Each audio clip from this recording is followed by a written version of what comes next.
Buenos días, qué alegría estar aquí. Me sumo también a las alegrías de Larisa en ese sentido, porque es mucho tiempo trabajando en este proyecto y saber que quienes nos encontramos en esta sala y quienes también nos siguen a través de los canales digitales, se mueven desde un interés por conversar y porque tenemos inquietudes en pensarnos desde las artes y desde aquello que hemos aprendido a llamar la naturaleza.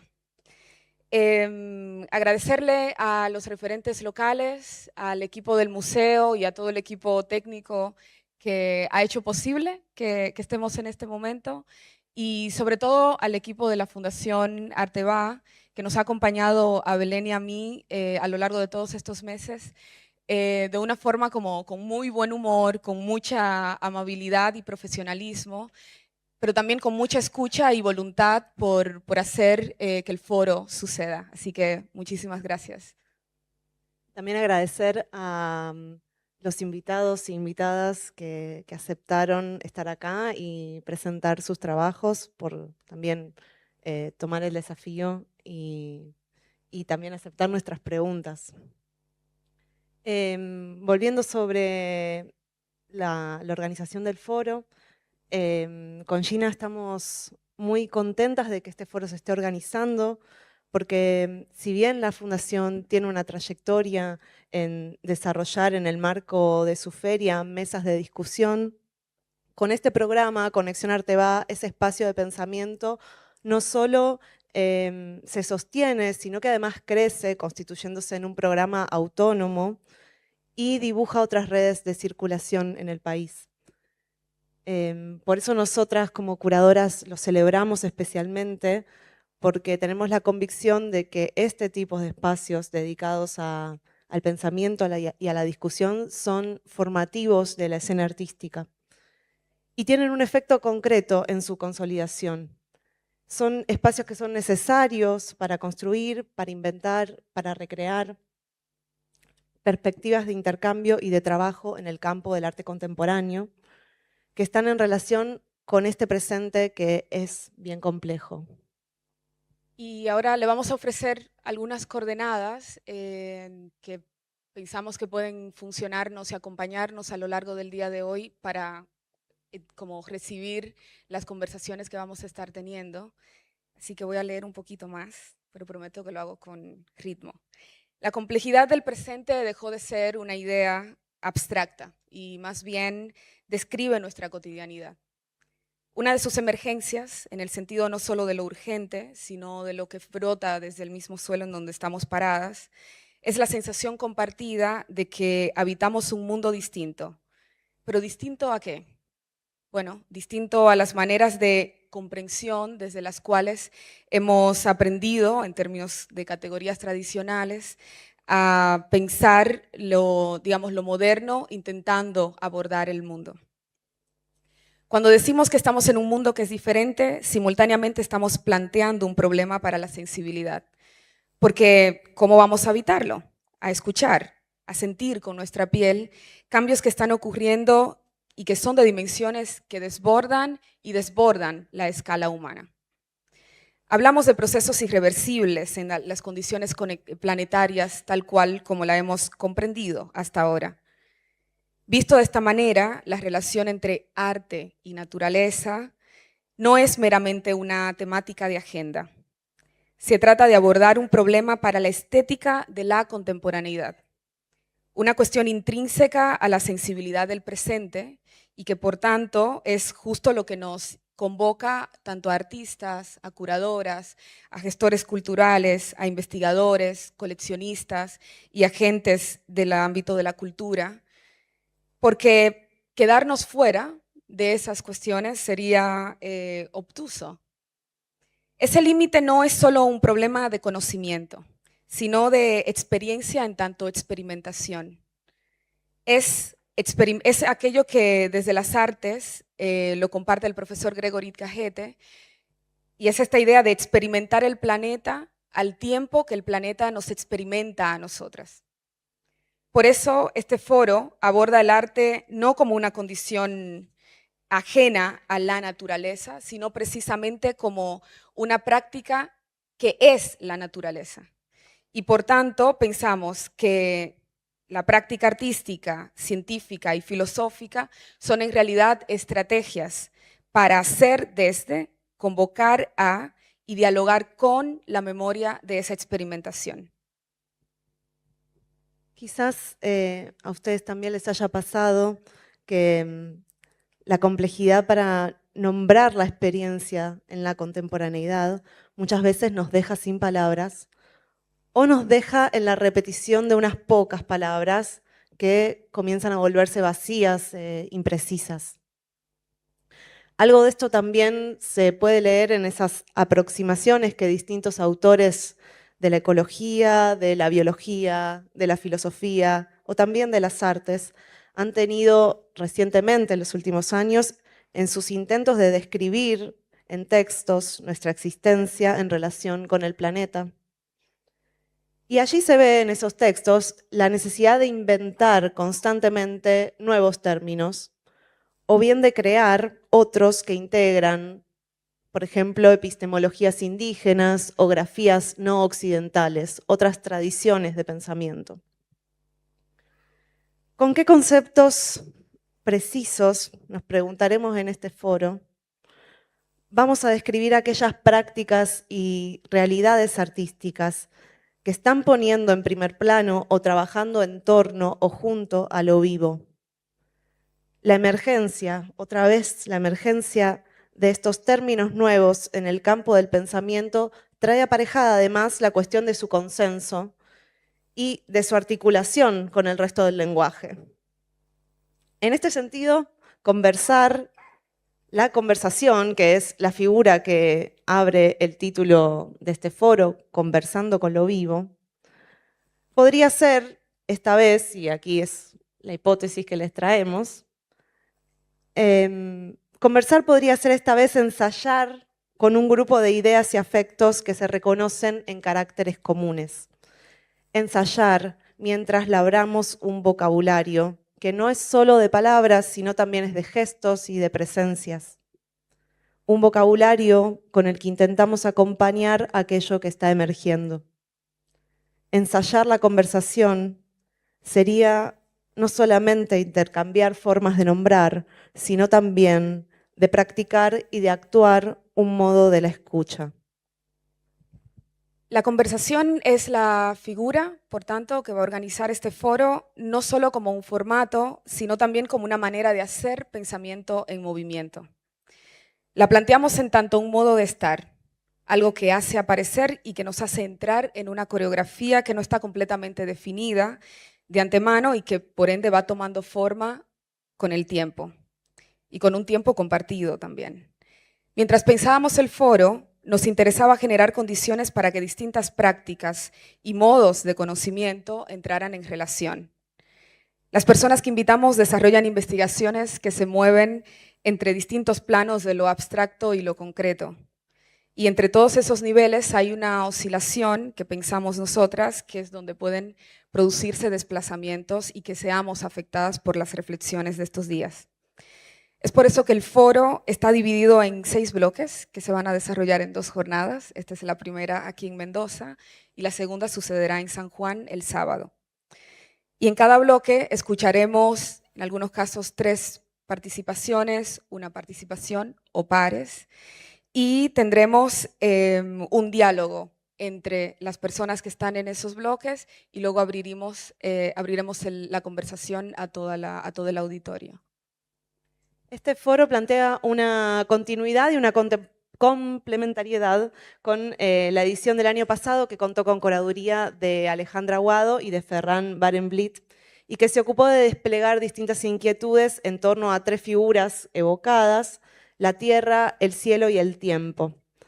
Para enlazar aquellas conversaciones del año anterior con las que ocurrirán en estos días, Alejandra Aguado estará acompañándonos en la mesa de cierre del foro el día sábado y también estará en el rol que hemos llamado editorialista, que compartirá con María Paula Pino aquí en Mendoza y con Mariana Olivares en San Juan. Y bueno, para cerrar esta introducción y que empecemos con el foro, queremos invitarles a que convoquemos la curiosidad porque la curiosidad es eso que nos mantiene muy cerca del deseo. Y el deseo con ello nos lleva a las sensibilidades no estabilizadas, es decir, la naturaleza, entre comillas. Y este foro propone conversar sobre lo que nos hace desear otros horizontes, pero también sobre lo que nos aburre y sobre el dolor y la rabia de vivir en el momento en que vivimos.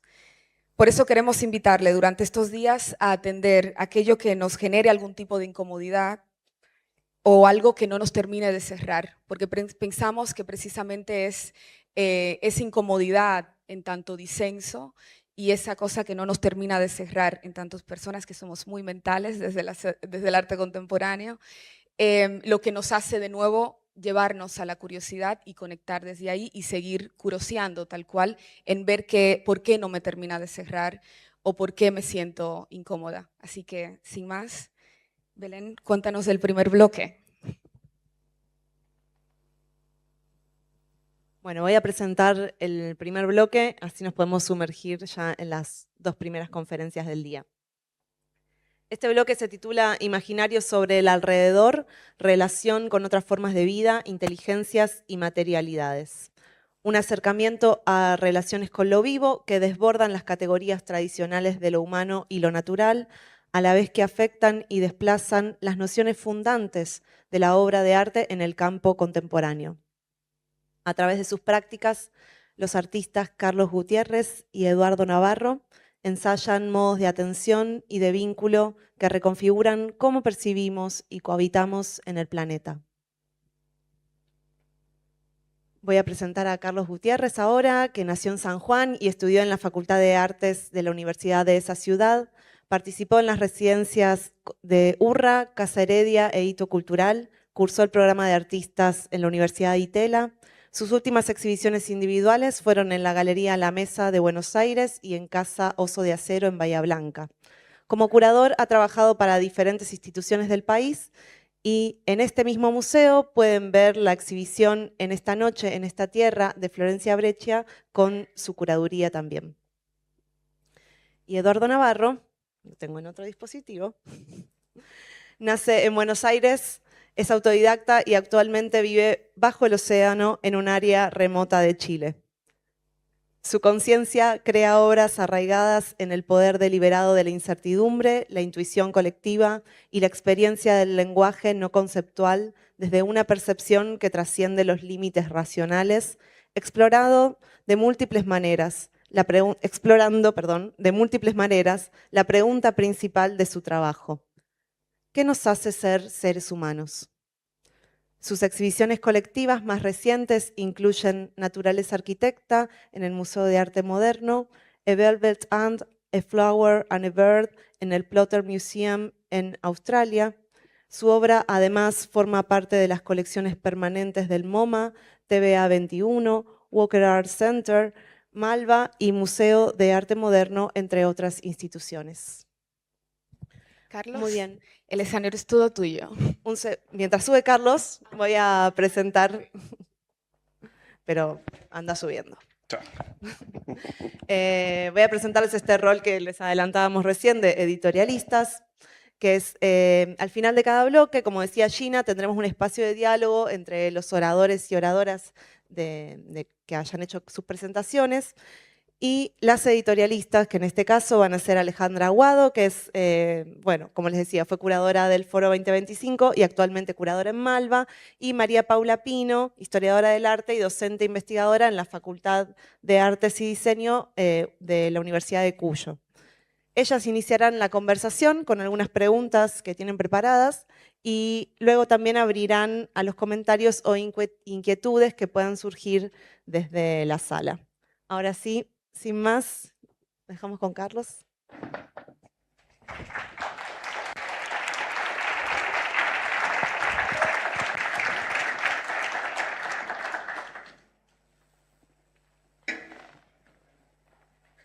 Buen día. Está la presentación mal. Perdón. A ver si puedo volver para atrás. Estoy tratando... Ahí está. Una antes. Perdón. Ahí, ok.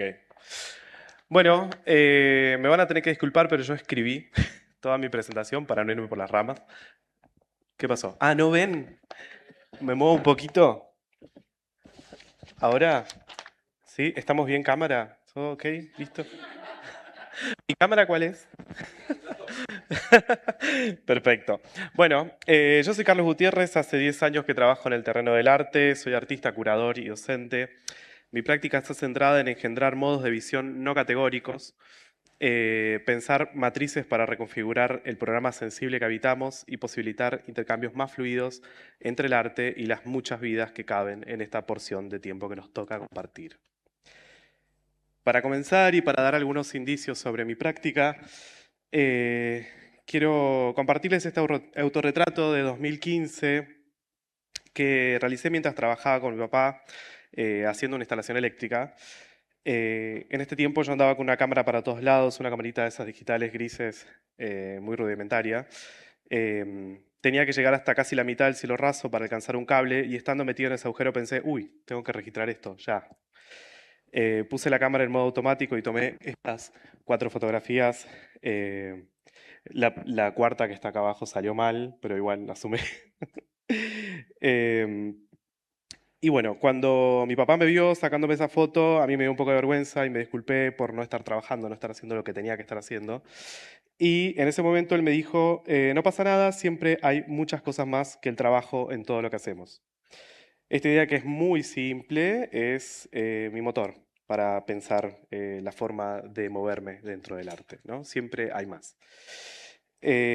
Acompañando a mi viejo aprendí albañilería, herrería, carpintería, aires acondicionados, de todo un poco. Esas herramientas se convirtieron en mi léxico, mucho antes que la palabra y mucho antes que la institución arte. A continuación voy a compartir velozmente algunos proyectos que quizás no sean los más vistosos, pero abarcan buena parte de lo que en el fondo deseo comentar, pero que tal vez no alcanzo a verbalizar del todo. Este proyecto lo llamé Gestión de la Mota, fue el resultado de una fijación muy particular en el robo de una escultura que estaba emplazada en un espacio público en la provincia de San Juan, justo en una de las avenidas centrales, frente a la casa natal de Sarmiento. La escultura era esta, que quizás ubiquen esta versión que es la que está en Belgrano, en Capital Federal. Bueno, resulta que se la robaron luego de que la base estuviera 2 años desplomada ahí y gracias a una denuncia en el diario, la municipalidad un día la retiró. Pero bueno, como yo tenía una fijación con ese pedestal que estaba ahí tirado, que llevaba bastante tiempo, le hice una copia en fibra fácil y apliqué técnicas como salpicré para hacer el revestimiento y le hice la placa de cerámica. La volví a instalar, el mismo, a ver, quiero volver para atrás un poquito. A ver, a la primera. Más atrás. Ahí. Bueno, no importa. El punto es que la volví a dejar tirada tal como estaba y el 11 de septiembre se celebró el acto del Día del Maestro en la puerta de la Casa Natal Sarmiento y unas horas antes del acto alguien la paró y la dejó así, evidenciando la naturaleza artificiosa de esta copia que yo había hecho, que estaba totalmente realizada en fibra fácil, ¿no? No era la base de concreto original. Estas fijaciones se extendieron a otras cosas, como estos restos de metal enterrados en el concreto que fui pintando en rosa. En San Juan hay muchísimos, por Rawson, Trinidad Capital, todos pintados en rosado por mí. Solamente tengo 3 fotos porque era un gesto más bien clandestino que hacía en las noches cuando salía para mi casa. Y de alguna manera eran chistes, pero también formas de preocuparme por otras formas o otras maneras de aparecer de la forma, ¿no? Que por supuesto luego incidían en otras cosas que yo hacía en el momento. Y esta insistencia me permitió desarrollar un entramado de complicidades con las cosas que me rodeaban. Las cosas estaban ahí y yo podía conversar con ellas y aprender a habitar el mundo de formas distintas. Al fin y al cabo, un trozo de metal guarda una sabiduría que supera cualquier cosa que yo pudiera imaginar.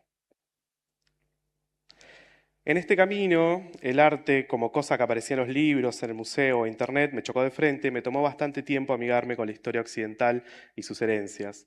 cuando miraba obra en esas salas asépticas pensaba, uff, ¿cuándo voy a poder ver algo así? ¿Cuándo voy a estar enfrente de esta obra? ¿O cómo tengo que hacer para poder verla? Con el tiempo empecé a notar ciertas coincidencias entre las obras que quería conocer y cosas que me encontraba en mi día a día. Por ejemplo, acá a la izquierda un Carla Black, que originalmente es de papel de azúcar y que está en la colección Saatchi, acá hecho con una pelopincho. Un Robert Gower, que en realidad es un cajón de la feria, del mercado. Eh, Luego, chequeando una filtración de gas en un aire acondicionado, pensé en Eva Gese. Y en esta secuencia de locales vi a Ellsworth Kelly. Entonces, esa fue mi formación de arte, ¿no? Estas fueron mis clases sobre el espacio, la forma y los materiales. En un segundo nivel, comencé a copiar obras directamente con materiales que estaban a mi alcance. Por ejemplo, reversioné un Richard Serra, un Luis Bourgeois y algunos otros. Resulta que en algunos catálogos extendidos uno puede encontrar los planos con medidas específicas y bien detalladas, o sea que si sabes usar una soldadora, te haces un Luis Bourgeois en tu casa. Bueno, esta foto la puse acá como para bajar un poquito. Este es un jardín, es el jardín de mi casa. Esta es un zapallo cosechado de ese jardín. Y esta es una escultura hecha con un zapallo de la misma especie y una cadena soldada en una sección, como si fuese posible pausar el tiempo. Estas obras son ensayos para una extraña soledad existencial, no del todo propia, algo más bien de la época.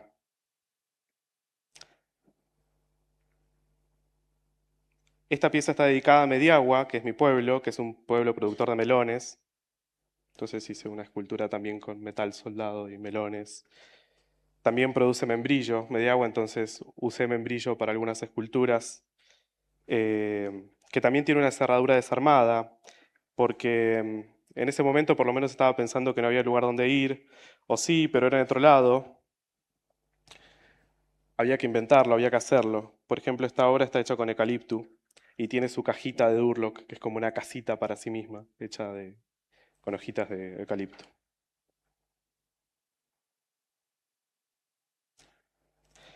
El refugio no evita la tormenta es una obra que hice replicando el plano de una casa cuyos propietarios decidieron levantar 30 centímetros los pisos para evitar que el agua de futuras inundaciones entrase. En 2014 hubo una inundación muy fuerte en Mediagua, donde aún vive gran parte de mi familia, y realizando algunas tareas de limpieza y restauración, guardé los fragmentos de una casa para luego replicarla en otro lugar usando los planos originales.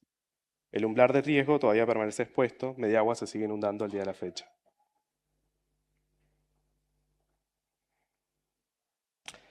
Esta obra se llama Números Estables y cada forma proviene de distintas gráficas de estabilidad que fueron caladas en las puertas. Estas gráficas vienen de tanto la economía como la gráfica de estabilidad de un sistema cerrado de un motor, etc.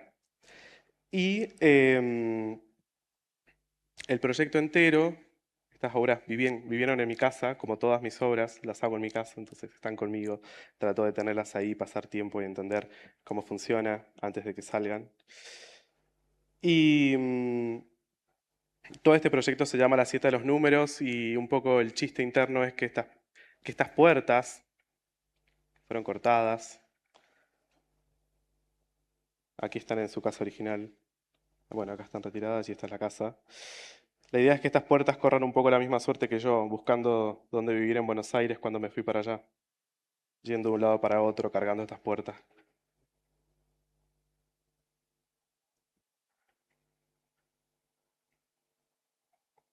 Su crueldad mi espada es una pieza realizada a partir de una única puerta.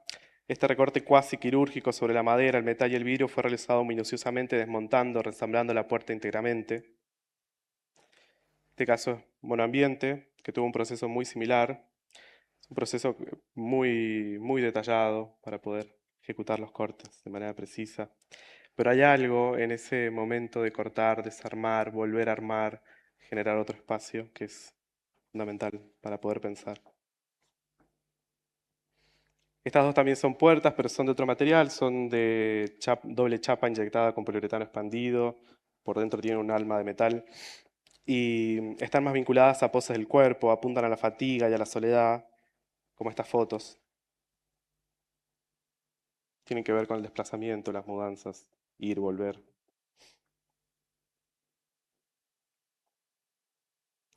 Esta foto es una caja conteniendo otra y que fue el puntapié para desarrollar una exhibición que hice íntegramente con técnicas de construcción en seco, con placas de yeso. Hice muchos habitáculos que fueron acogidos por un espacio que se llamó LAR.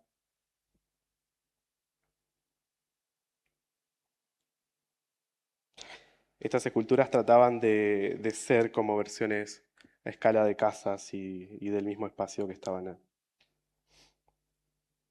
A partir de la foto de este árbol, contenido por unas maderas, empecé a pensar de qué forma podía volver la puerta de madera a un estado de árbol. Entonces hice esta escultura tratando de emular el movimiento ascendente con esta puerta que fue decapada, tratando de que la pintura remitiera a la corteza de un árbol de plátano. Esta imagen es un árbol apuntalado desde abajo, visto desde abajo.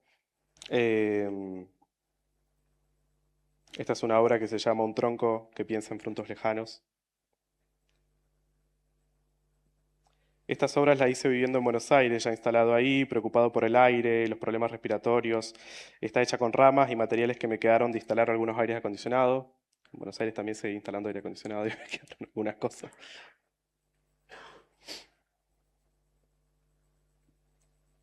Este fue mi primer proyecto público. Es un sistema de contrapeso sostenido utilizando columnas de un edificio. El objetivo era mantener una plataforma sostenida unos 30 centímetros, 30 a 40 centímetros del piso. Por su escala nunca podías ver la escultura completa. Para mí era una forma de comenzar a hablar de cosas que me interesaban pero que no entendía del todo. Esto es el Museo Franklin Rawson de San Juan.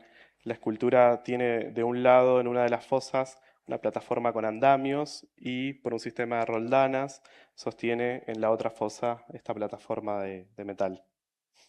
Esta obra se llamó La ficción como verdad provisoria y a veces cuando hablo de esta obra la relaciono con los sistemas de poder, como es una obra que uso para hablar de distintas cosas dependiendo del contexto. Bueno, ahora les quiero mostrar, fui bastante más rápido de lo que pensé. Ahora les quiero mostrar dos proyectos más que vienen acompañados de una anécdota. Tengo algunas fotitos más de... Acá está el sistema Roldanas. Les quiero mostrar estas fotos que son de un día, tuve que ir a la guardia del hospital, me perdí caminando entre pasillos, entrando a la oficina equivocada, encontré una pared con varios retratos de trabajadores del mes. Un poco arriba pueden ver que dice Sofía, residente, Esteban, infectólogo. En el medio, fotos de un carrito de limpieza y una ventana. No indagué mucho más en esto porque, bueno, se me estaba pasando el turno, entonces saqué un par de fotos y me fui. Pero me quedé pensando, ¿por qué no una ventana como trabajadora del mes? Su función es crucial para que el espacio sea plenamente habitable. La hospitalidad y entrega del carrito debe ser tenida en cuenta también, por supuesto. Un año después me invitaron a pensar una exhibición para la casa donde vivió y falleció Lino Eneas Pilimbergo, en Unquillo. Estudiando fotos y planos de esta casa hoy museo, pensé en lo diferente que hubiese sido la vida del pintor sin esas ventanas, sin esos espacios. Entonces decidí hacer 3 esculturas para dedicarle una a cada ventana. La muestra se llama Sopor y todavía se puede visitar, está abierta. Y las 3 esculturas que realicé se llaman Porvenir, Hoy y Utopía sin lengua. Siguen el mismo método, como quien producto del sueño balbucea cosas sin sentido, estas ventanas están como entredormidas, se deforman y se estiran en formas irrisorias. El adormecimiento físico o emocional está presente. Es como estar en un estado de confusión, algo medio irresuelto.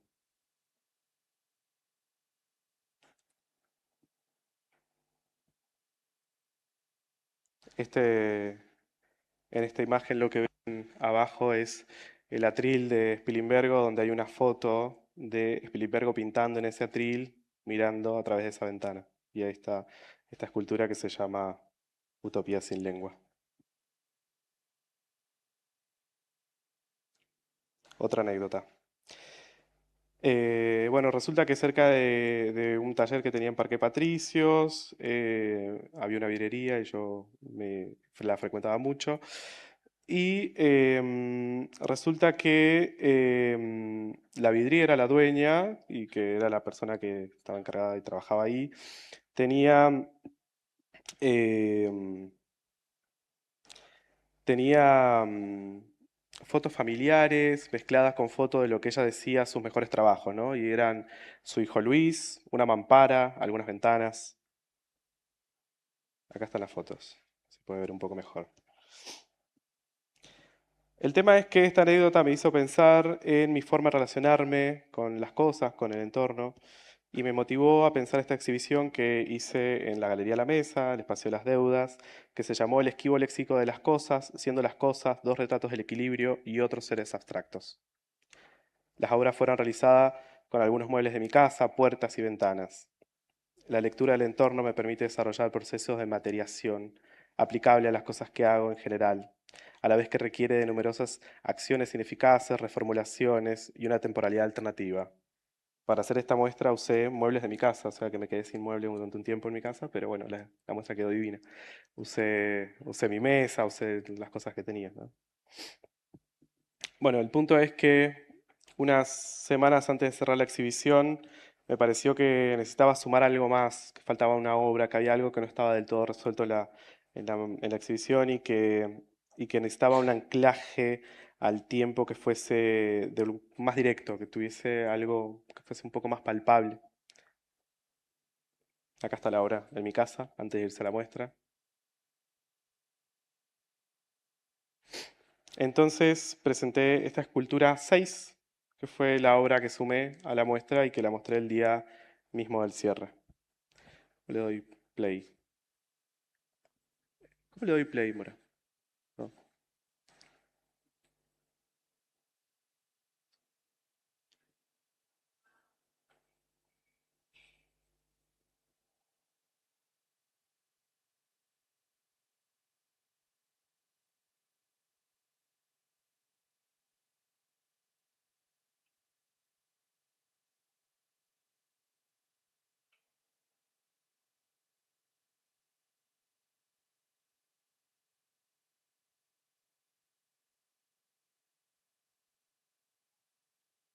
Son algunos registros espontáneos de la muestra que...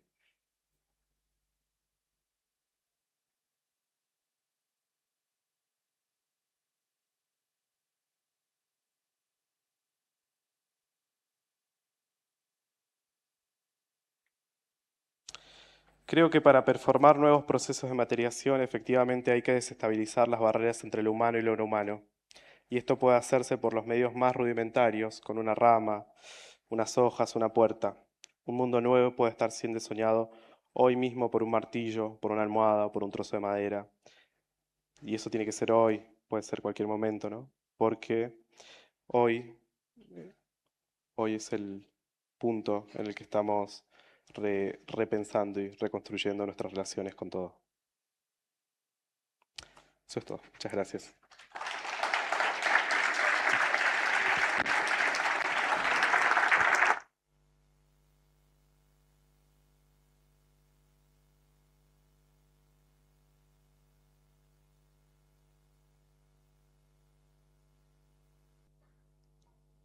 El siguiente texto que voy a leer es un texto que nos envía Eduardo Navarro al ser invitado al foro. Hace unos meses tuve un sueño en el que por alguna razón vivía dentro de una caverna escondida en el Aconcagua. La caverna tenía algo de útero y desde ella yo podía duplicarme y existir en el mundo contemporáneo sin la necesidad de estar físicamente presente. Lo más increíble era que nadie notaba la diferencia, a pesar de que mi presencia ya no era del todo humana.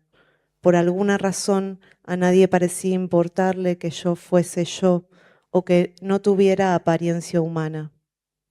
En el sueño, cada movimiento físico que yo realizaba, cada pensamiento que tenía, cada palabra que emitía, era duplicada por un color celeste que tenía una larga cola que se enrollaba como un caballito de mar. Además, tenía unos brazos muy largos que parecían tentáculos. Lo más fascinante era que yo podía seguir viviendo mi vida contemporánea siendo ese ser sin que a nadie le importase. Este ser color celeste tenía algo de oráculo, esponjoso, oceánico, bajado de las nubes, recién nacido y con voz frágil. Mi duplicado parecía nacer de una conciencia celeste como el océano turquesa en las costas de Chile.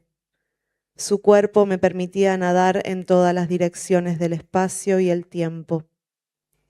Mi charla estará orientada a explicar este sueño mediante mi trabajo, pero sin analizarlo, sino experimentándolo como una vivencia mediante un ejercicio transpersonal. Espero que traer una experiencia tan íntima del universo simbólico al plano artístico invoque a este ser tan misterioso que en ese sueño fui, que por falta de mejor nombre, por ahora solo se me ocurre llamar Sai Bebu.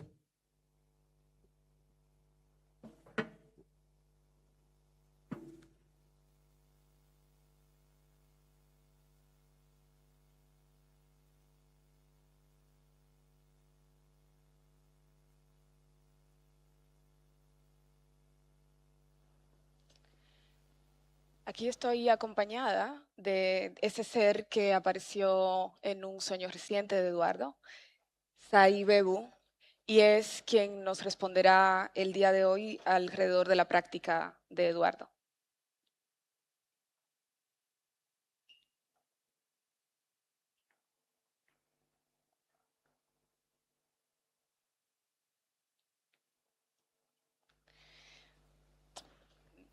Entonces, sí, te comentaba eso, Saibebu, que entre todas estas capas de sonidos y cosas de Sí, comunicación y de como los cuerpos en la obra de Eduardo, ¿qué piensas ajá. en esa función de los cuerpos como antenas? ¿A qué piensas que Eduardo está apelando? Hmm, ujú, ujú, ujú. Bueno, me parece que siempre él trabaja con antenas desde hace ya mucho tiempo. Él hizo una vez un trabajo que literalmente los cuerpos de los bailarines se transformaban en antenas que emitían una frecuencia que era la amplificación del sonido de una copa de cristal siendo tocada con las manos a un estadio, el estadio River Plate.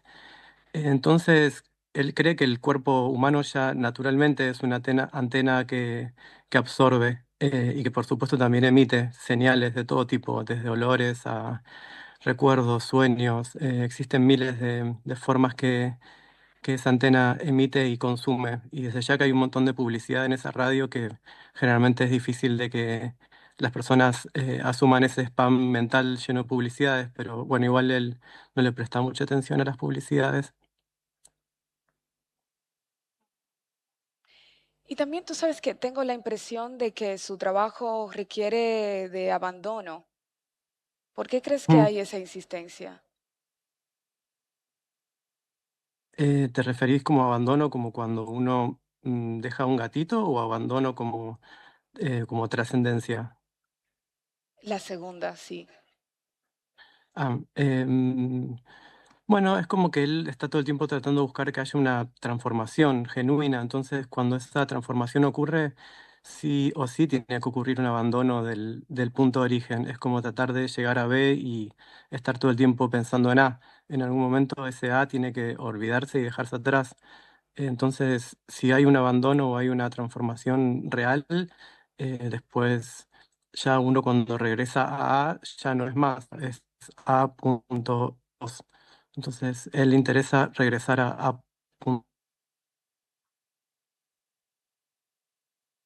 Y en el caso de las tortugas, que hay obras en donde hay un abandono muy, digamos, como avanzado, pero es la tortuga siempre aparece y aparece en su trabajo.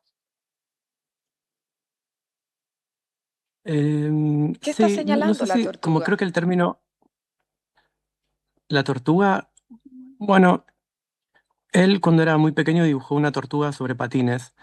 y de alguna forma esa imagen del tiempo yendo más rápido de lo que debería ir es una analogía al momento actual que estamos atravesando, que es la fantasía de que el tiempo está tratando de alcanzarnos y nosotros no existimos en el tiempo.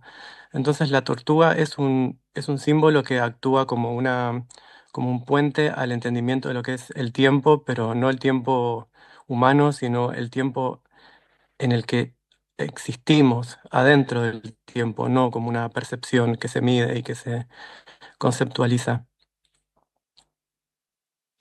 Y en ese sentido, ¿desde cuándo tú piensas, en qué momento de ese tiempo Eduardo empezó a hacer arte? Yo creo que empezó mucho antes de ser concebido. Por eso es cuando pienso en qué momento empezó a hacer arte, me imagino una gelatina con frutas en la época del Big Bang. Como que ahí empezó su momento de indistinción entre el afuera, el adentro, la fruta, la rodaja de banana, el cosmos. Está todo mezclado en él. Entonces, él es como una zanahoria en una sopa, no es la sopa misma. Por eso es que tampoco le interesa tanto la autoría a él. Y en esa sopa también a veces hay muchas nubes. ¿Qué, esa relación e Sí. insistencia en las nubes?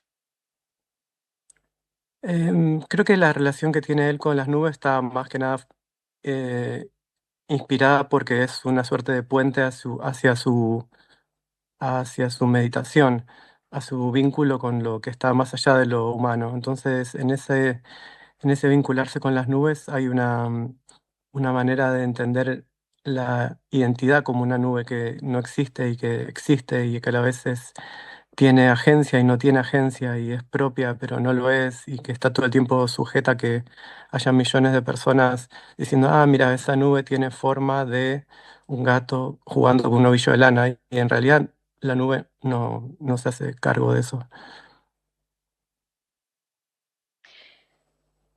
También estoy pensando en cuando Eduardo hace obras desde lo sonoro, entablando comunicación con alguna flor o con algún árbol. Mm. Bueno, generalmente su vínculo con el sonido no está tan vinculado desde un terreno, desde un lugar musical, sino más bien lo que le interesa a él del sonido es la forma en la que el sonido se escucha también a través de los poros. Y el sonido es igual, de la misma manera que las nubes o las tortugas son arquetipos que nos comunican nos hacen de puente hacia el misterio de la fuente original, el sonido también, porque realmente el sonido va directamente al, como si fuese directamente al origen de lo que antecede al pensamiento y además, sobre todo porque también el sonido es instantáneo, uno nunca cuando escucha una canción, al igual que un libro, puede hacer para atrás y mirar la canción o ir para adelante y hojear, no se puede hojear una canción. Entonces, eso es lo que a él le interesa del sonido. Y en ese sentido, ¿cómo tú crees que define los títulos de las obras? Porque Ah, los es títulos. una cosa sonora también, ¿no? Sí, él como que ve las palabras como si fuesen de alguna forma s- como composiciones. Entonces, cuando a él le llegan a él no es que piensa las obras de arte y después elige el título. Generalmente le llega el título y después tiene que hacer todo un proceso de destilación hasta llegar a hacer una obra que sea ese título, pero que no lo revele. Como cuando uno ve Scooby-Doo y que al final del capítulo siempre el fantasma le sacan la capa y en realidad era el señor que se encargaba de limpiar el edificio. Eso es lo opuesto a lo que él trata de hacer. Como que siempre los títulos nunca pueden ser una máscara que se saca al final y que te lo explica, sino más bien tienen que invocar el misterio, pero nunca revelarlo. Sí, pienso en la obra Shape of Index en la Wellcome Collection en Londres, que tuve la oportunidad de Mm, verla el verano del 22, ¿no? sí. Y, y también ahí hay una cosa entre la la titulación y el encuentro con el trabajo en el parque, claro, había Mm. un momento de mucha confusión, pienso, en el primer rato, que además es una obra que exige una velocidad dentro de los códigos humanos lento. Sí, son códigos, no sé si son códigos humanos lentos, son códigos lentos dentro del, de la ecología artística, que me parece que está siempre subiendo a la tortuga a patines, porque dentro del código humano, si uno va a pescar, que no sé si estoy de acuerdo o no que saquen pescados con anzuelos, más allá de eso, como que siempre hay un vínculo con una velocidad que es más lenta de la que uno puede percibir, ¿no? Pero traer tiempos que son más lentos a un universo que generalmente es más ansioso en su, o le cuesta ser generoso con sus tiempos, es ahí donde colisionan esos dos cosmos. Y en ese sentido, Saibebu, ¿cómo Eduardo hace que las obras existan dentro de ese, cómo son las conversaciones y los pensamientos de Eduardo para hacer que las obras existan dentro de la institución arte contemporáneo?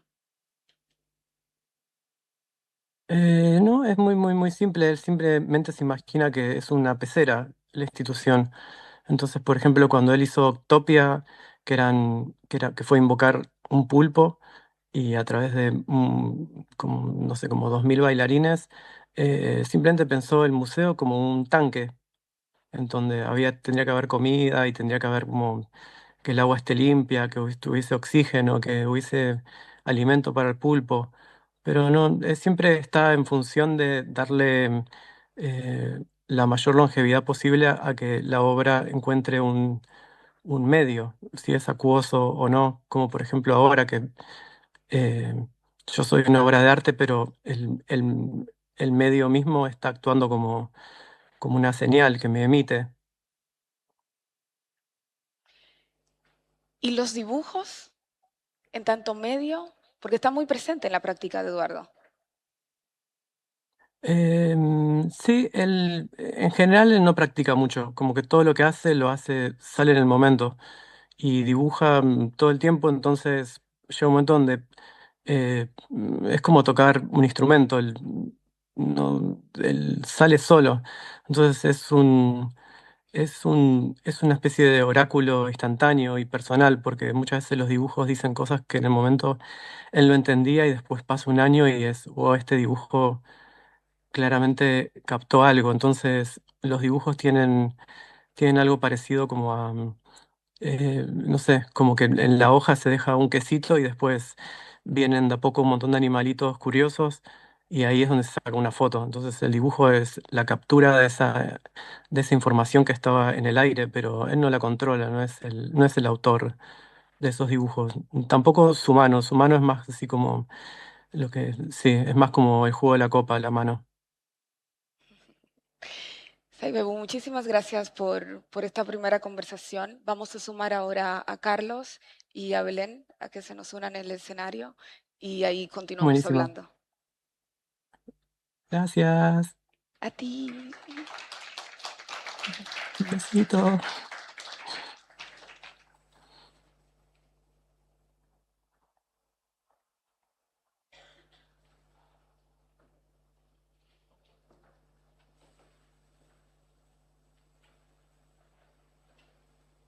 Chan, chan, chan.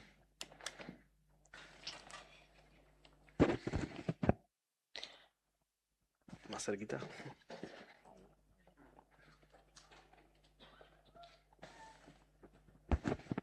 Bien, capaz podemos subir un poquito las luces de sala. ¿Es posible? Para vernos. Si podemos vernos, despertando del sueño. Bueno, muchas gracias Carlos y Saibebu por Gracias a estas ustedes. primeras presentaciones. Queríamos darle la palabra a Alejandra y María Paula, así empezamos a abrir el diálogo con la sala.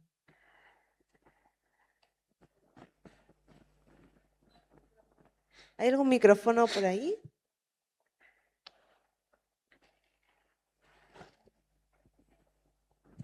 Hola.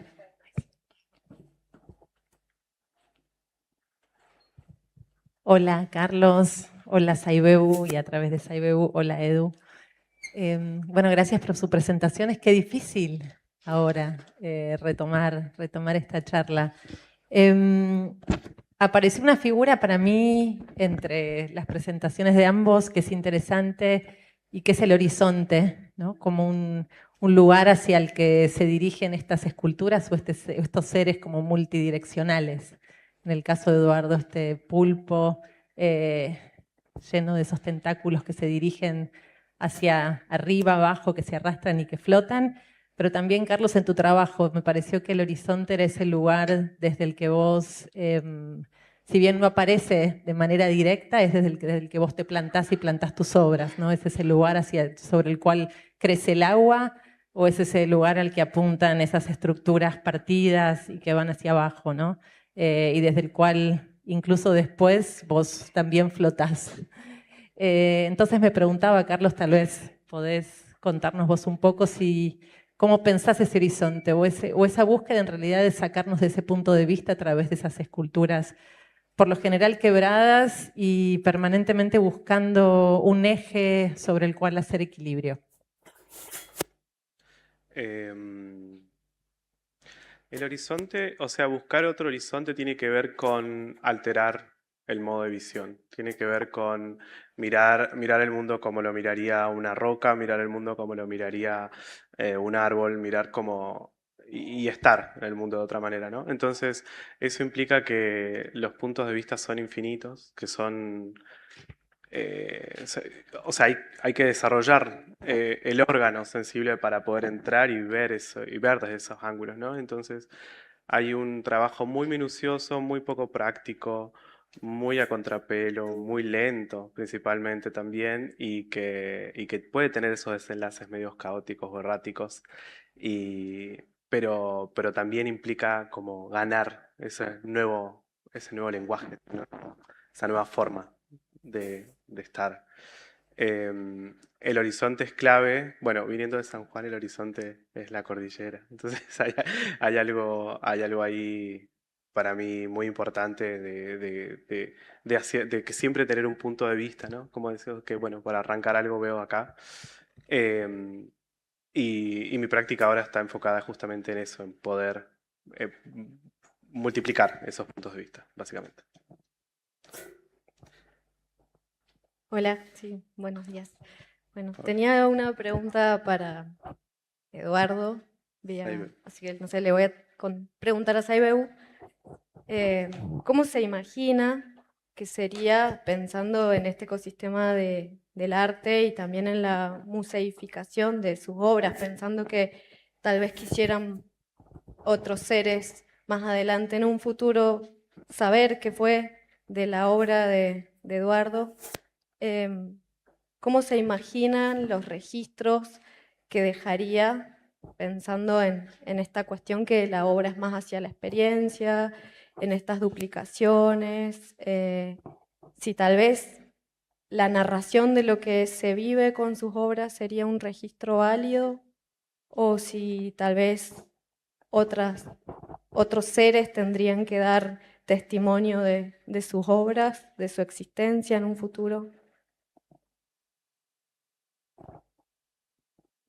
Hola, gracias por la pregunta.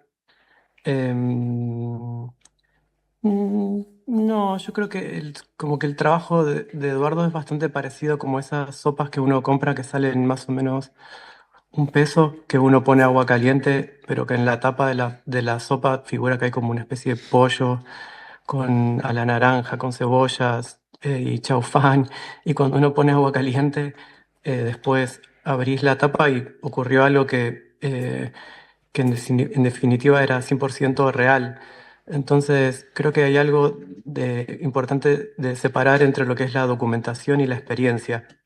Y espero que lo de la sopa no sea una analogía de desilusión, sino más bien como una metáfora de lo instantáneo y que algo que se come en el momento y que después desaparece y lo que queda es una tapa, como la tapa de las sopas de fideo. Entonces esa tapa las va archivando en su archivo personal y trata de guardar narraciones que estén acordes a lo que fue la experiencia genuina de comer esa sopa.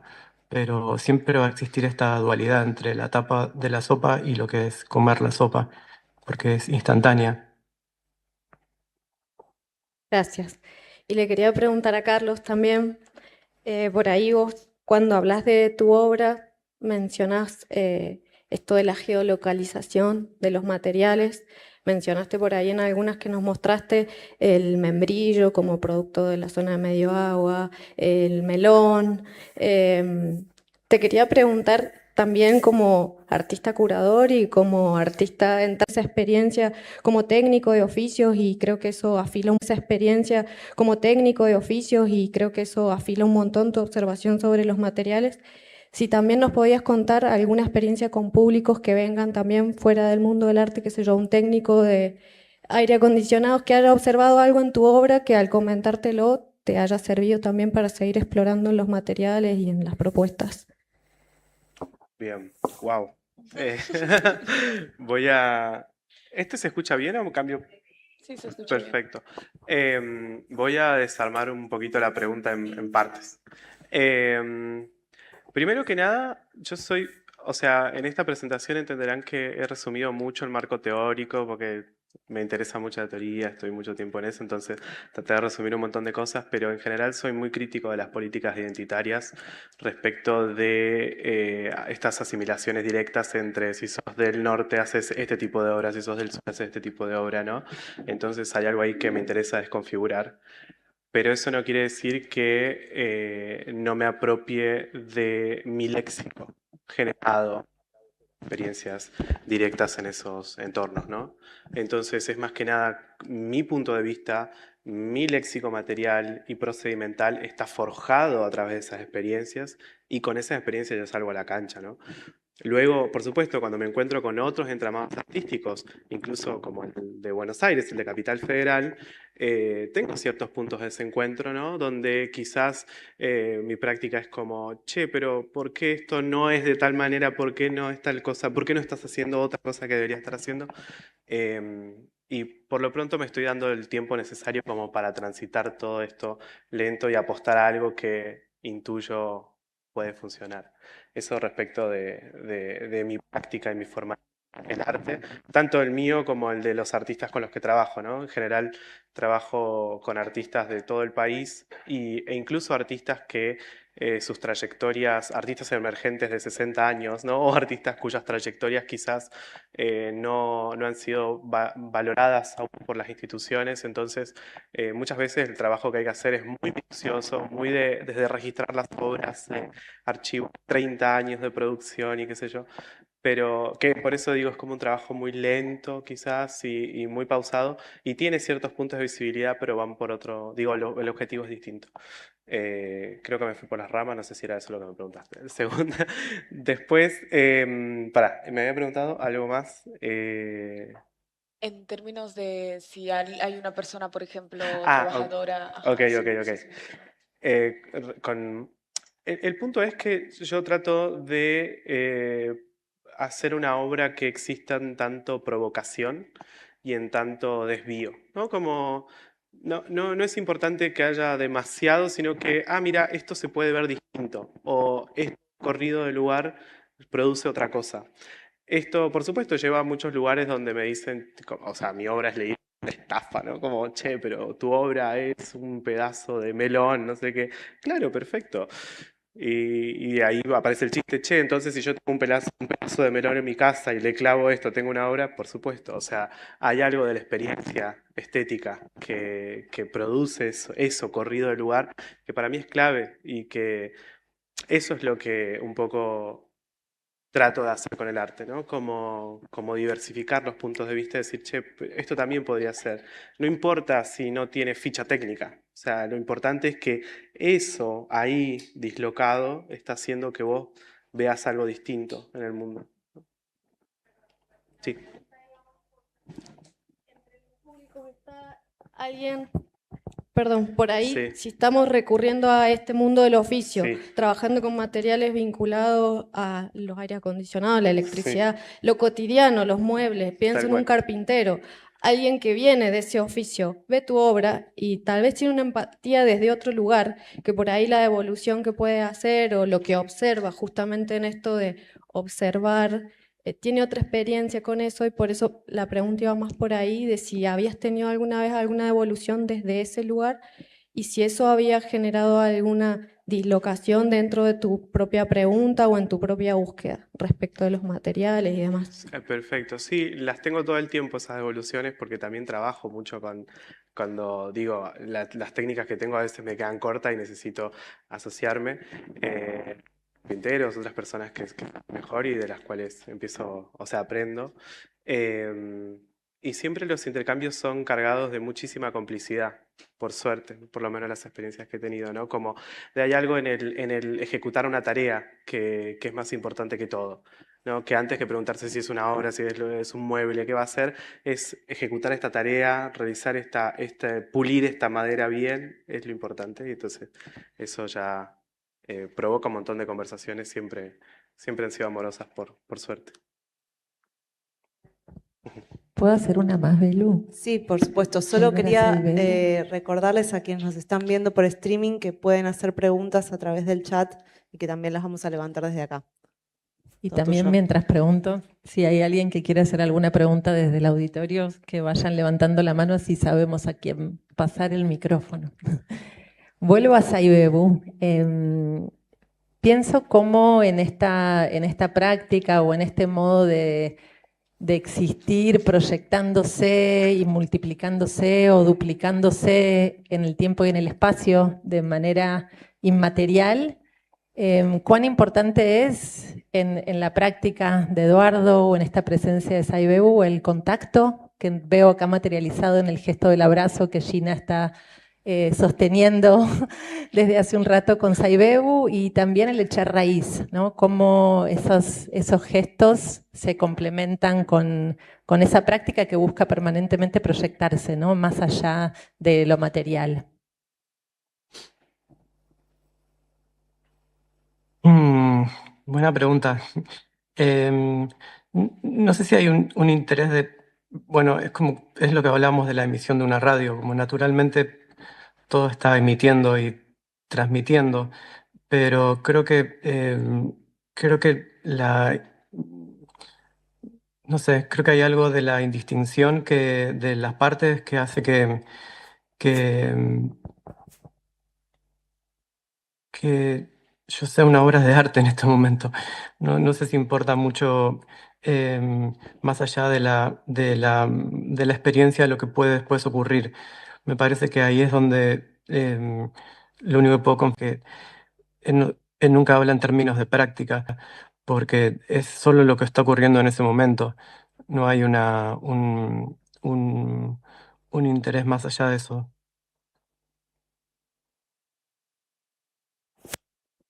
¿Hay alguna pregunta desde el público? Ahí, en la primera fila. ¿Quién alcanza el micrófono acá?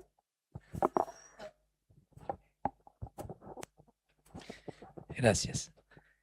En el trabajo de Carlos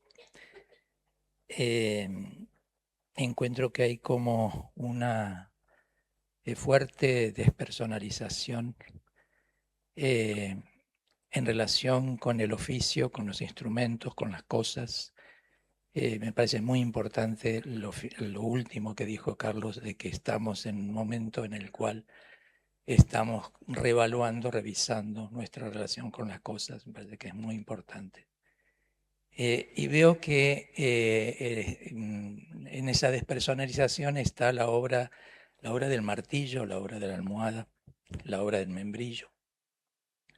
Y cuando aparece Carlos en el autorretrato como electricista, está descabezado. Y cuando aparece la última escultura, la cámara se va detrás de la persiana y lo descabeza. Y cuando la cámara vuelve, la cámara misma lo descabeza. Entonces me parece que interesante como un descabezamiento de la autoría, me parece que hay. Y me resultaba en contraposición lo de Eduardo, porque a pesar de que no es yo, sino es él, Eduardo sigue siendo el referente siempre. Incluso parece remontarse hasta el Big Bang. Siempre se habla de Eduardo. No sé hasta qué punto ahí el yo ha desaparecido, pero ¿qué sería Eduardo? ¿Qué es Eduardo ahí? A pesar de que Eduardo dice específicamente romper con la autoría.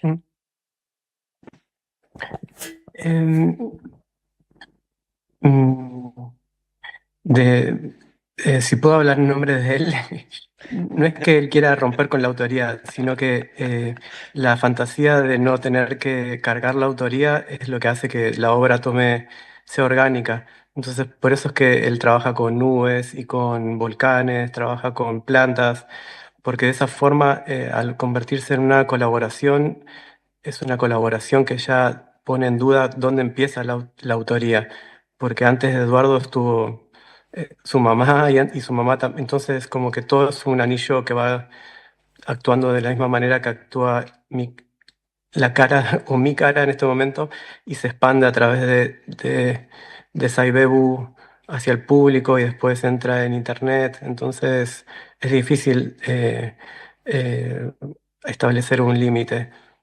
Y más allá de que se logre o no se logre, me parece que el resultado que genera en el proceso de tratar de que no sea importante es lo que lleva a que yo sea una obra de arte ahora.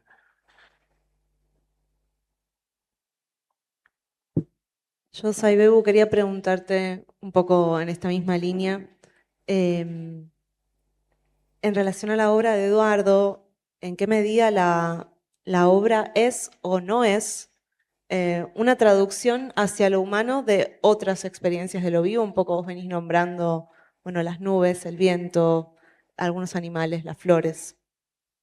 Y preguntarte entonces, ¿cómo Eduardo toma los indicadores para esa conversación? O sea, ¿cómo Eduardo sabe que esa conversación está sucediendo y cómo la va llevando adelante? Es muy simple eso. ¿Vieron cuando los niños tienen un osito y el osito no es un osito, sino que es un oso? Y los dibujitos animados son personas y, y- y, mm, y los zapatos atrás de las cortinas pueden ser un monstruo. Esa es la forma en la que él trata de que las personas se vinculen al trabajo. Y la única forma de hacer de que un osito de peluche sea un oso y que una persona que dice que es una nube se transforme en nube es que sea una transformación de las creencias. Y cuando somos niños, esas creencias, a no estar atravesadas por un montón de limitaciones, son genuinas y después se van de alguna forma atrofiando.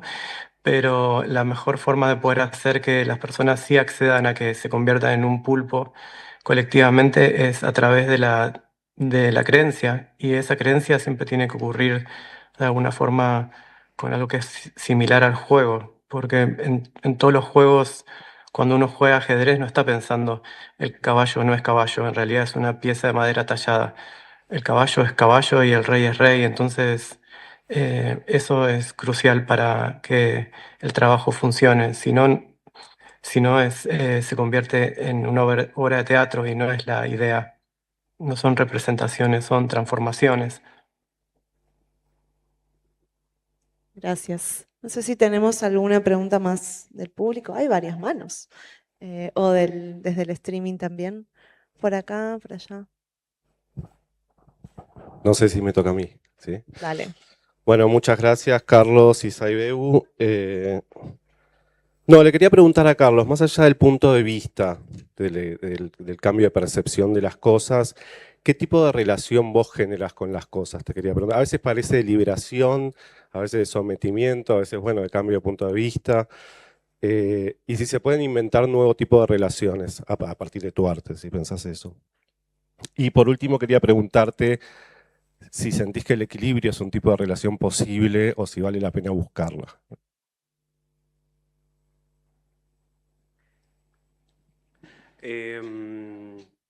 A ver, tipos de relaciones. Ese tipo de relaciones son muy complejas desde una perspectiva humana porque siempre están atravesadas por esta visión animista que entablo con las cosas, ¿no? Como tengo que poder pensar en esa puerta como una entidad que está atravesando ciertas cosas que a mí también me pasan o a alguien más le podrían pasar y en eso es dotarla de nuevas facultades. Entonces ahí el intercambio puede ser bastante cruel a veces, ¿no? Entonces, y eso para mí es fundamentalmente humano, ¿no? La crueldad y poder estar yendo y viniendo entre esas contradicciones, ¿no? Y tampoco, y no pensarse fundamentalmente como el bueno de la película nunca, ¿no? Como, mi relación con el mundo va a ser esta cosa divina, no, a veces está cargada de hostilidad y eso tiene que ver con un sistema de pensamiento y tiene que ver con poder ampliar los horizontes, pero bueno, hay cosas ahí por explorar. Después, el equilibrio es importante para mí perseguirlo, pero estoy últimamente, y creo que es por una cuestión más política global, más del lado de la desestabilización, como que siento que es más importante como en lugar de batallar para establecer de nuevo ese orden, no sé, un poco, bueno, seguir batiendo las cosas para que ese mundo nuevo pueda aparecer, ¿no? Digo, los horrores que estamos atravesando en muchos niveles tienen que ver con esa batalla por volver a viejos paradigmas, patrones, formas, modos, relaciones incluso, ¿no? Y creo que dentro del entorno artístico las habitamos mucho, ¿no? Digo, el tema, cómo hoy estamos pensando en las instituciones todo el tiempo, ¿no? Como debatiendo, como, bueno, ¿qué puede y no puede hacer una galería? ¿Qué puede y no puede hacer un museo? ¿No? Como tratando de decir, bueno, necesitamos nuevas figuras que vengan y que tomen esto y que pasen la antorcha, y es como, no sé, capaz que no. Bueno, ya que tengo el micrófono, si puedo hacer otra, le hago a Sí, sí, sí. Saibeu, porque hago uno a uno. No sé si lo paso. Bueno. Bueno, salió justo la idea de animismo, dijiste, entonces quería preguntarle a Saibeu, no sobre Eduardo Navarro, sino a Saibeu como obra de arte, o sea, preguntarle a Saibeu, no sé, qué siente, qué está sintiendo ahora, cómo siente, qué tipo de emociones tiene, si físicas, si mentales, conceptuales. Bueno, las ventajas de ser una obra de arte son infinitas. Primero, que estás completamente nadando en el inconsciente. Segundo, no tenés que estar preocupado por todas las preocupaciones que sí después a la hora de llevarse al mundo semi-real que se cree que es el mundo real, hay que hacer, que es la documentación, cómo se guarda, se va a recordar todo eso. Entonces, ser obra de arte es parecido a ser un caballo o una nube, entonces no hay mediación entre, y no hay, ¿cómo se llaman? Los que, sí, es como que no hay aplicaciones en el teléfono, es el teléfono tirado arriba de la arena en algún lugar, perdido el cosmos, y eso es, así se siente ser Saibebu, es bastante liberador.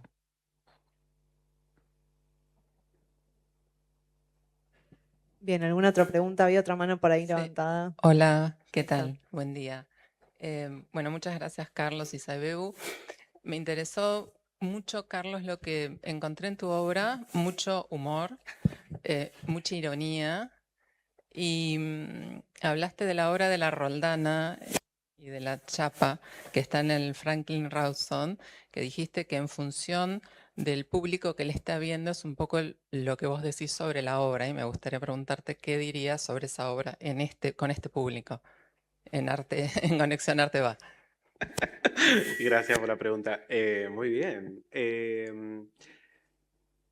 Creo que me dan muchísimas ganas de que, por lo menos incluso fuera de este encuentro, ¿no? Y que nos vamos a seguir encontrando en los pasillos todos, sigamos pensando cómo hacer para construir en Argentina, por lo menos, solidaridades sostenibles durante los próximos años.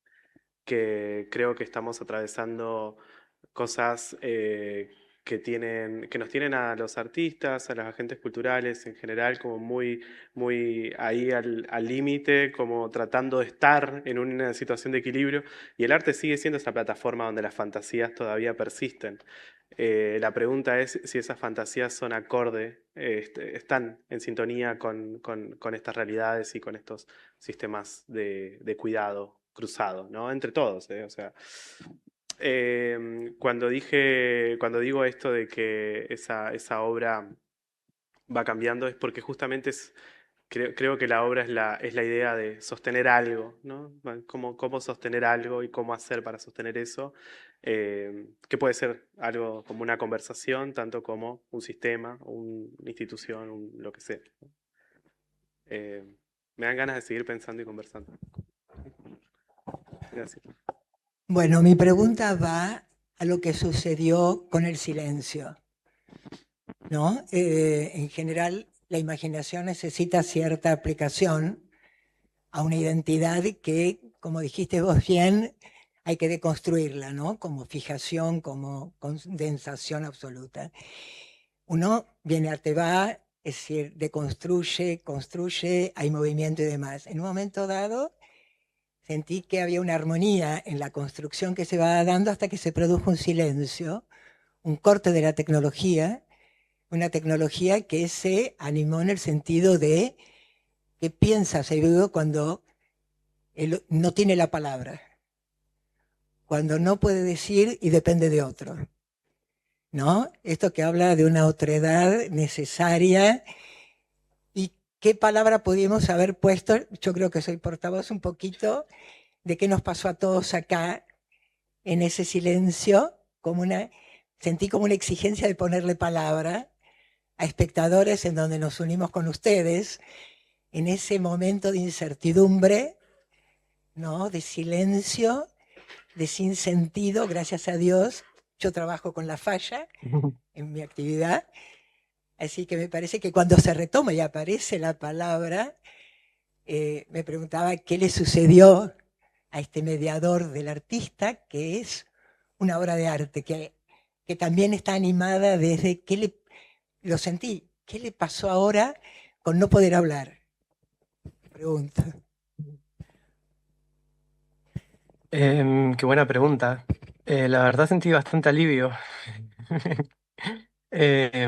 Alivio y me pareció que y tuve que aplicar bastante la indiferencia a toda esa atención que requiere que estar esperando que alguien hable y que no hable.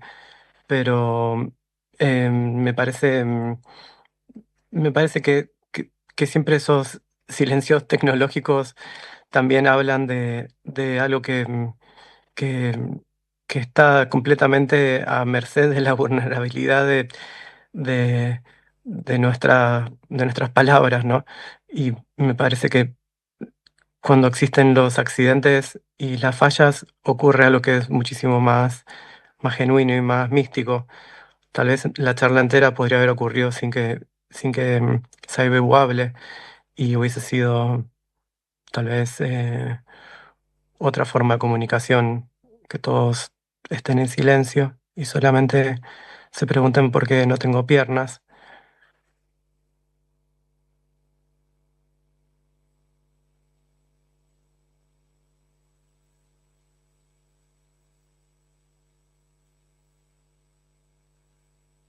Muy interesantes las presentaciones, las 4, las 2. Y yo quiero hacer un contrapunto con lo que se acaba de comentar respecto de la falla y el silencio, porque en verdad yo no esperaba que hablara.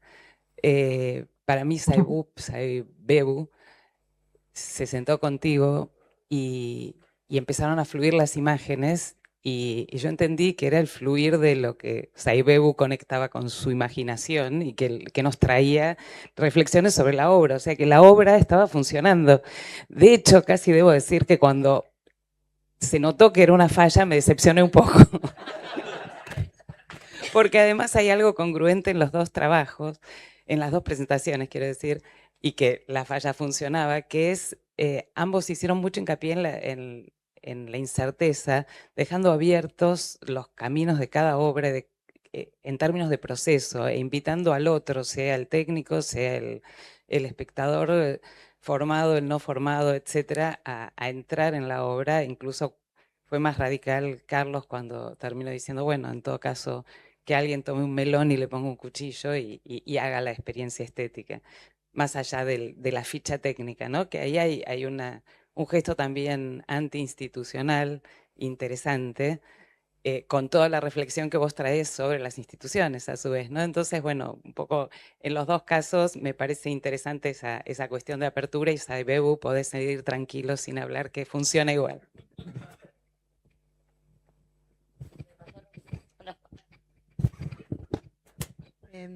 Yo quería preguntarte, Carlos, bueno, vos empezaste hablando sobre modos no categóricos de visión, pero enseguida fuiste a hablar de la fijación, ¿no? Entonces, como que hay algo de, bueno, de desplazar la visión, pero a la vez, después de insistir sobre algo fijado, en general aparece una cuestión muy formal en eso, ¿no? Y me preguntaba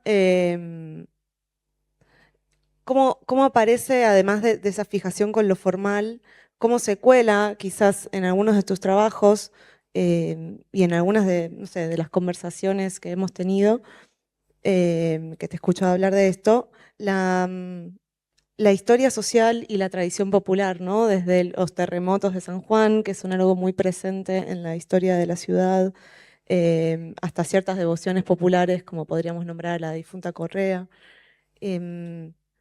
O sea, ¿cómo se pasa de esa práctica de la atención a la sensibilidad en el entorno, que tiene esa búsqueda formal tan afilada, a esa posibilidad de contar historias también a través de la obra? ¿Funciona? Sí.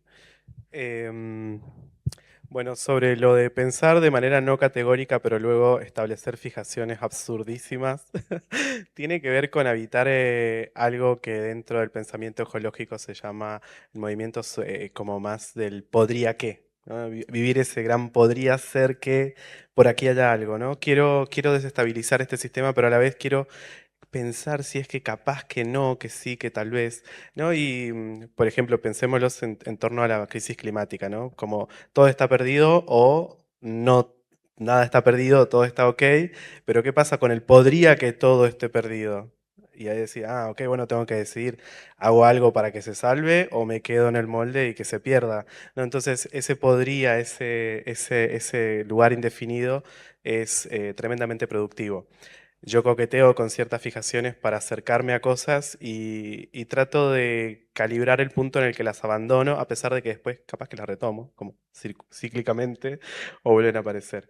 Eso por un lado. Después la obra como un medio para contar historias está presente, o sea, las historias son clave para poder engendrar esa forma singular de la materia, ¿no? Pero a la vez también es clave entender que el objetivo no es solamente contar esa historia, sino que viene a colación de poder desgarrar el sistema de visión tal como lo conocemos.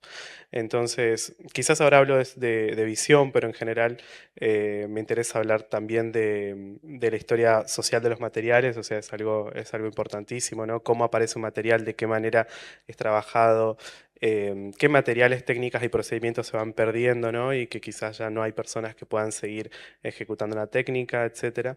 Todo eso entra en juego, pero a la vez también en este ejercicio de no ser este personaje que toma la posta y dice yo vengo a hablar que es un lugar que no me interesa ocupar en lo más mínimo, trato de disolverlo y a riesgo, ¿no? de parecer un boludo a veces, ¿no? Como decir, pero este no se hace cargo de nada. Bueno, pero es algo que me interesa militar para poder habilitar otras plataformas, ¿no? Quizás en ese desdibujarse del límite de lo que puedo yo llegar a decir, aparecen otras cosas, ¿no? Como proyectos con otros artistas, proyectos de gestión, otras formas de pensar, la escritura incluso.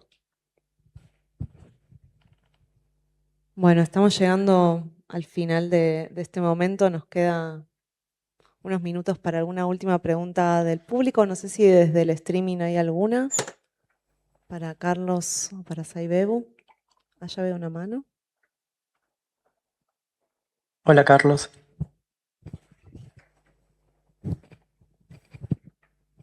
Acá, se escucha. Ahí está. No, quería preguntar como también para esa invitación de seguir pensando cosas más allá, como por fuera de acá del estudio y en los pasillos, como en tu obra, Carlos, como en esta conversación también, ya que nos trae como el foro.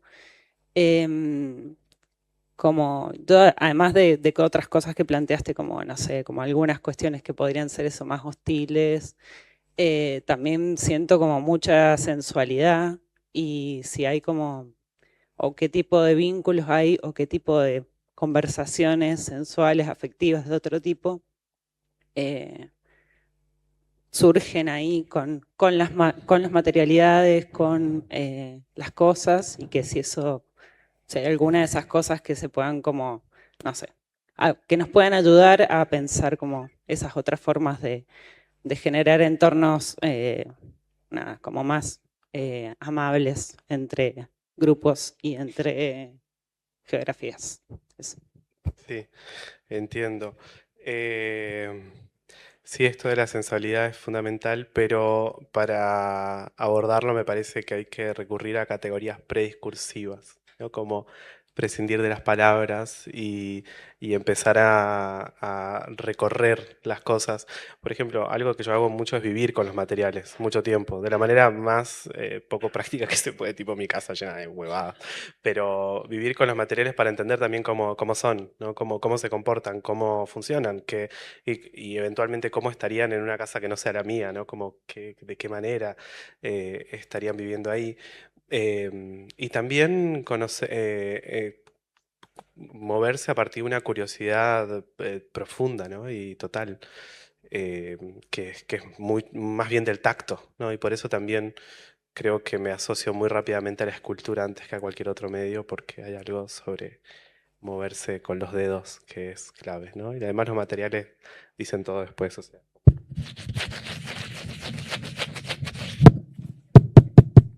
Está todo ahí. Bueno, muchísimas gracias a Carlos, a Saibebu, a Eduardo también. Y gracias a ustedes por acompañarnos en este primer bloque. Nos reencontramos a las 2 de la tarde para el segundo bloque de esta primera jornada, donde vamos a estar conversando con Sofía Durrón, con Bernardita Pérez y luego con Berenice Olmedo. Muchas gracias.